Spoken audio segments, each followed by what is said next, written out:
Okay, welcome. Now, if you own a business, this is critical because you may think that you own a business, but really you have a risky job. Now, you might have heard this before. Now, I'm going to break down exactly the difference between a job and an actual business. So let's go through them. Now, what you need to do is put your hand up to yourself to each one of these if you know that you're either guilty it's a job or that you've actually built an actual business or part of a business, because you may have some of the aspects, but you may not have all of the aspects. So the goal is to know exactly where you are. Clarity is power. With that clarity, you can then take action. If it's unknown, it won't even come to mind. You probably won't even do anything about it.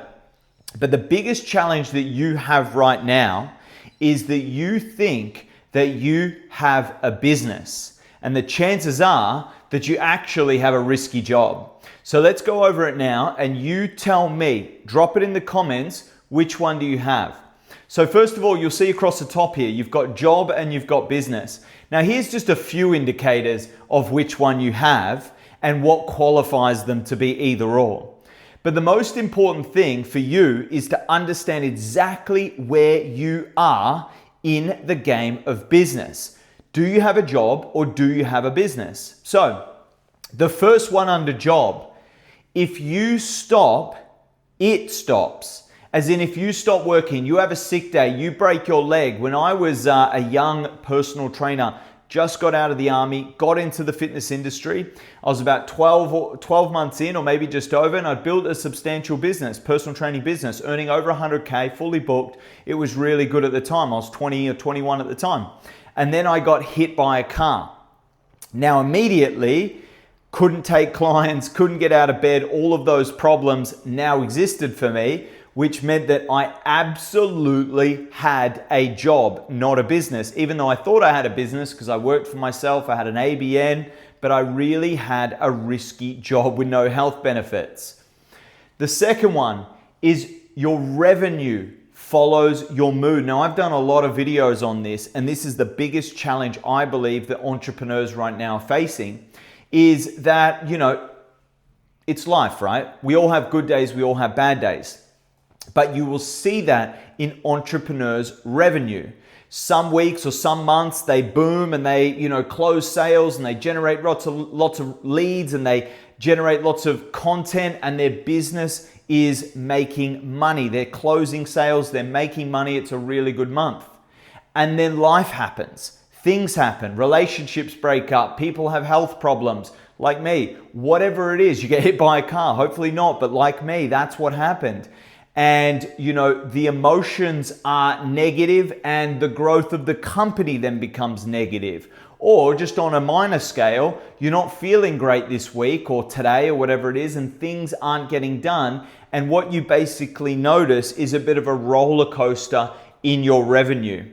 That's not a business. That's a job that's all on you. The third one, if you've got a job, is that you close all the sales. Now, if you're doing everything in your business, or at a minimum closing all the sales, then you obviously don't have a business. Why? Because if you step away from closing, what happens to the business? Obvious, right? So that's why that constitutes a job. You can't take a break. Imagine taking a month off in your business right now. Imagine stepping away for a month. What would happen? And ask yourself that honestly, like what would actually happen? Would sales go down? Would content not get produced? Would leads fall off? Would, product services not get delivered? Would the team stay inspired? Would they keep operating and growing the company? What would happen? Would things fall apart, or would they continue to grow at a steady rate? You tell me. The fifth one, you wear multiple hats. Now, they're all very common, but this is extremely common. The moment that I see an entrepreneur wearing too many hats, I know that they're destined for trouble. Why? Because you can only sustain that for so long. Let's be honest. You cannot do everything forever. It's just absolutely not sustainable. And what it usually leads to, and you would have heard this term, is burnout. And what is burnout? It's basically where you just get emotionally fried, where you do not have that energy and optimism anymore within your business.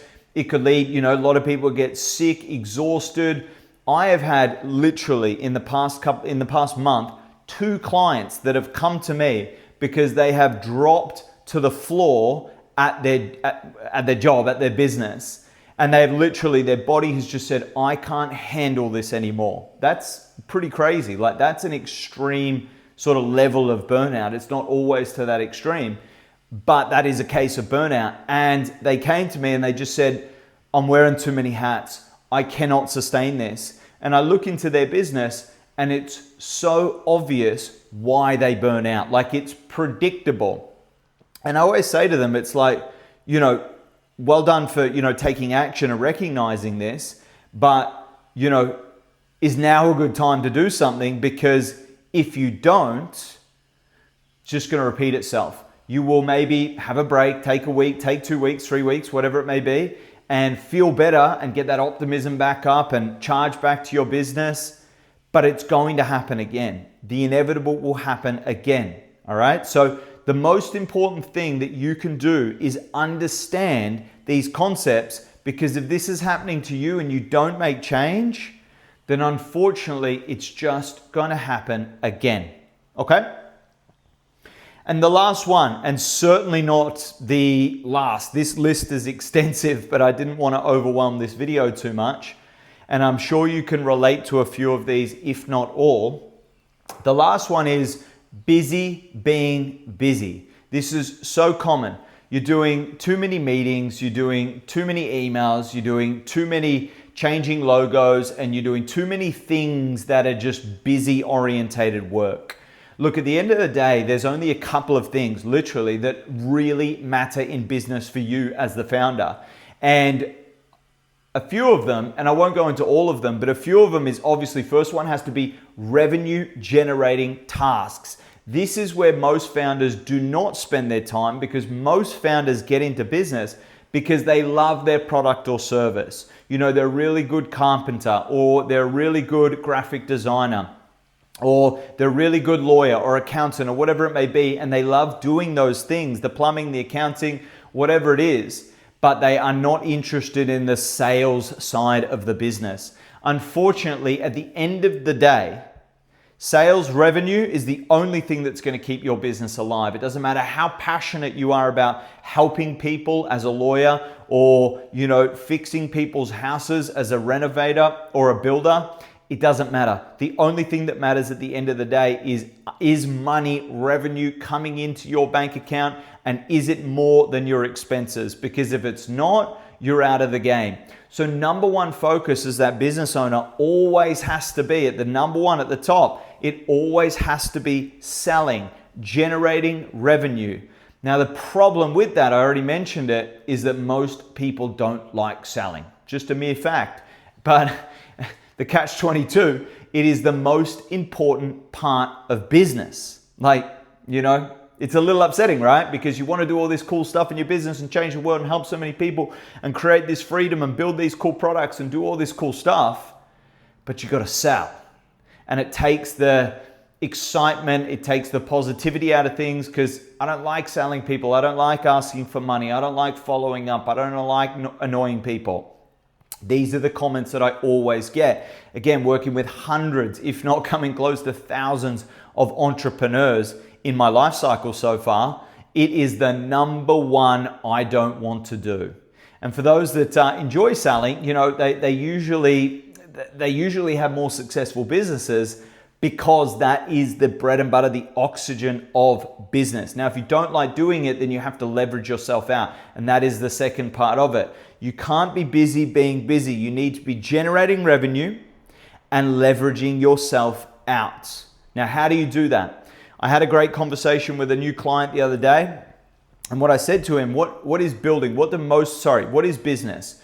Most people focus on there's that cliche of you got to be working not in your business, you want to be working on your business. And I said to him, yes, that's true. However, I'll put a caveat in there. You don't just want to be working on your business, You want to be building the systems that work on your business. So for example, you want to be working on the hiring process that hires people to move you out of certain roles into your business and creates leverage and scale within your business. So you shouldn't necessarily be doing the hiring, or maybe you do the first few, but ultimately you want to be building the system that hires the best talent to leverage you out of the day-to-day and the busyness of your business. Okay, so that's a couple of things. If you relate to any of those, and it's most likely that you've got a job at this point in time, all right? Now, to move from the left side of the board to the right side of the board, it's not actually that complicated. It is systems, and hence why what we do is predictable performance systems. We want them to be predictable, just like McDonald's. They churn out 70 million burgers a day.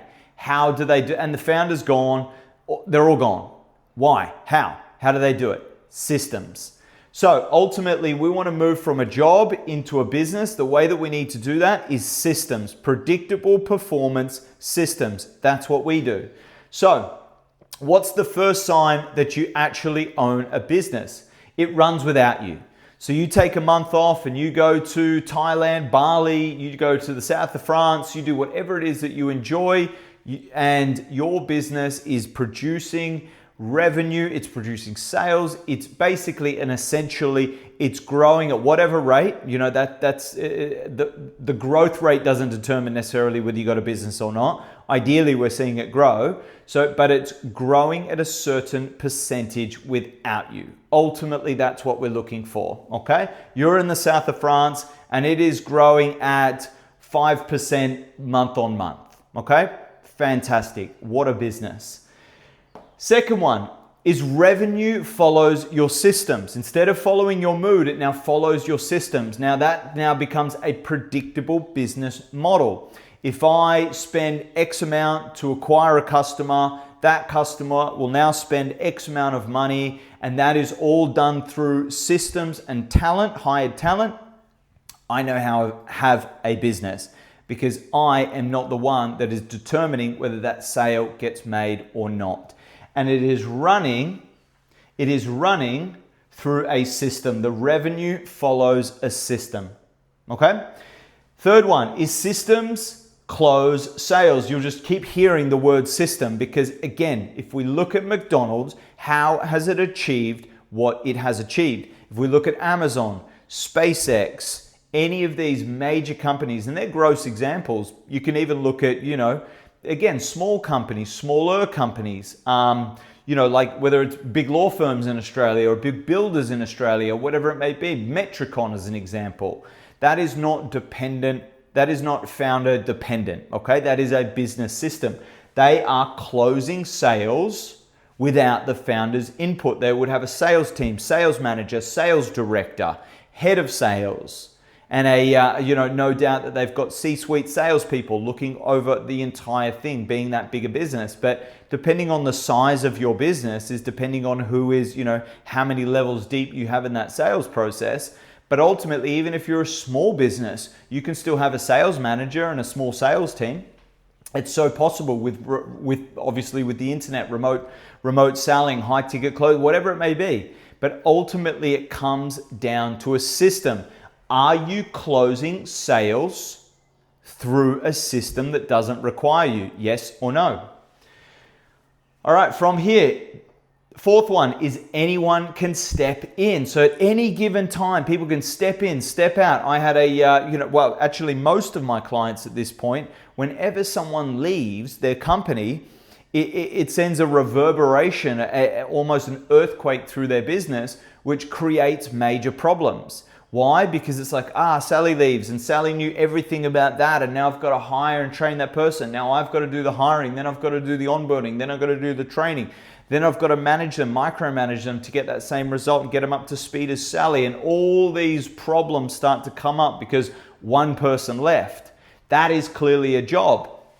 If you have a business, anyone can step in at any given time, pick it up and keep running with it wherever that person left from, wherever that bag was dropped, the next person can come in and just run with it because of your training systems, hiring system, onboarding systems, and management systems. It just can keep going. You know, this is the beauty of a business, but these are clear indicators of a business. Hopefully it's sounding really attractive on this side, and this is ultimately what you want to move towards. Okay, so from there, the fifth one is you get paid whether you are there or not. Now, in your business, if you don't show up, like I didn't show up when I got hit by a car as a personal trainer, I wasn't getting paid anymore. Those clients said, hey, just put me on hold and look, I hope you recover all good. It's not like they didn't like me or anything like that. It's the fact that I wasn't there to service them. So I did not get paid anymore. That's a clear job, okay? On the other side, I have other businesses that, you know, the money just rolls in every single month and I get paid whether I'm there or not. That is a great business, and ultimately I think that that's where most people want to get to in life, is that they can be doing things anywhere, children, holidays, whatever it is, and they're still getting paid by their business. Now that ultimately is a very good sign of a very good business, that you're getting paid even when you're not there. And the last one is that your entire team is working off processes. They're not working off what they think or how they would do it or what they believe in or how they were taught somewhere else. They are working off systems and processes. Again, think of McDonald's, think of Tesla, whatever, think of Amazon, it doesn't matter. If I buy a package online right now and I click that button, check out, there is a system and process that goes through from all the way over the other side of the world potentially, and it goes through a system and process to get to my front door. That is a business, okay?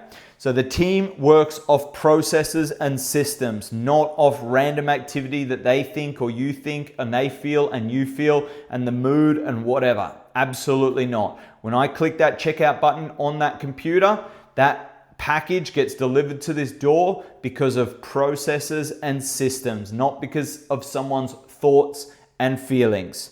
But the same rule applies to anything, any business at any given time, because these are principles, guys. It doesn't matter if you own a fish and chip shop or you own a car manufacturing plant. It is the same principles. So comment below, which one are you? Are you a business or are you a risky job that's all dependent on you?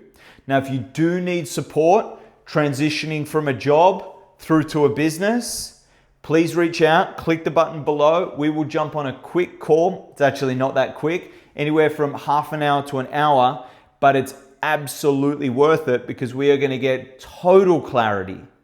I'm going to ask you a set of systematic questions that will identify very quickly whether you are a job or a business. And if you are, where are all